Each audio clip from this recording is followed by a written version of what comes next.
आज के दौर में जब रसायन आधारित खेती ने हमारी मिट्टी, स्वास्थ्य और पर्यावरण को गंभीर नुकसान पहुंचाया है, जैविक खेती एक नई उम्मीद बनकर उभर रही है। जैविक खेती न केवल हमारी सेहत के लिए बेहतर है, बल्कि यह पर्यावरण के संरक्षण और प्राकृतिक संसाधनों को बचाने का भी एक मजबूत जरिया है। एकल ग्राम उत्थान फाउंडेशन, जो ग्रामीण और वनवासी इलाकों को सशक्त बनाने के लिए समर्पित है, इसी दिशा में लोगों को जागरूक और प्रशिक्षित कर रहा है। एकल ग्राम उत्थान फाउंडेशन का उद्देश्य है ग्रामीण इलाकों और वनवासी क्षेत्रों को सशक्त बनाना, ताकि वे आर्थिक रूप से आत्मनिर्भर बन सकें। आज हम आपको मिलवाते हैं एक ऐसे ही किसान से, जिन्होंने एकल के सहयोग से अपनी जिंदगी को बदला और दूसरों के लिए प्रेरणा बन गए। मेरा नाम टिकेश्वर नायक है, जिला सुंदरगढ़, उड़ीसा है। तो मैं 2017 में GRC जरंगले में गए थे ट्रेनिंग के लिए, वहाँ से प्रशिक्षण लिया। तो वहाँ ट्रेनिंग लेकर मैं आए और मेरे ज़मीन में सब ये ऑर्गेनिक खेती का शुरू किया। मेरा यहाँ पे 1.5 एकड़ का एक बगीचा है, वहाँ एक साल में 2 लाख का इनकम हो जाता है।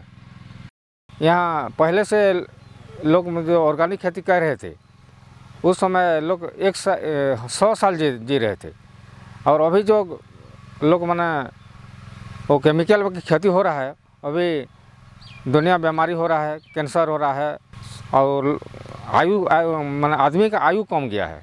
अभी ज़्यादा से ज़्यादा लोग 70 साल 80 साल में और ज़्यादा से नहीं जिएगा। पहले 100 साल से ज़्यादा जीते थे। इसीलिए हमको समझ आ गया और हम अभी से ऑर्गेनिक खेती शुरू कर दिया है। तो इसमें फ़ायदा है, हमको जानकारी हो गया है। टिकेश्वर नायक का कहना है कि जैविक खेती अपनाने से उनके खर्च कम हुए हैं और मुनाफा बढ़ा है। उनकी इस सफलता को देखकर उनके गांव के अन्य किसान भी जैविक खेती की ओर रुख कर रहे हैं। टिकेश्वर का मानना है कि जैविक खेती न केवल सेहत के लिए फायदेमंद है, बल्कि हमारी प्रकृति और आने वाली पीढ़ियों के लिए भी जरूरी है। हाँ, हम पहले जो केमिकल खेती कर रहे थे, उस समय खर्चा ज़्यादा हो रहा था, और जो हम प्रशिक्षण लिया GRC जरंगले में, उसके बाद जो हम जैविक खेती शुरू किया, उसमें खर्चा भी कम हो गया, क्योंकि हम गोबर खाद डाल रहे हैं और जीवामृत डाल रहे हैं। गौमूत्रों में जो जीवामृत बनाते हैं, हम खुद बनाते हैं, उसको डालने से हमका खर्चा कम गया है पूरा। इसलिए हम इसको प्रीफर करते हैं और GRC जरंगले को हम धन्यवाद देते हैं। एकल ग्राम उत्थान फाउंडेशन का यह प्रयास ग्रामीण इलाकों और वनवासी क्षेत्रों को सशक्त करने का है। जब गांव और किसान सशक्त होंगे, तभी हमारा देश मजबूत बनेगा। टिकेश्वर नायक जैसे किसान इस बात का उदाहरण है कि सही मार्गदर्शन और प्रयास से कुछ भी संभव है।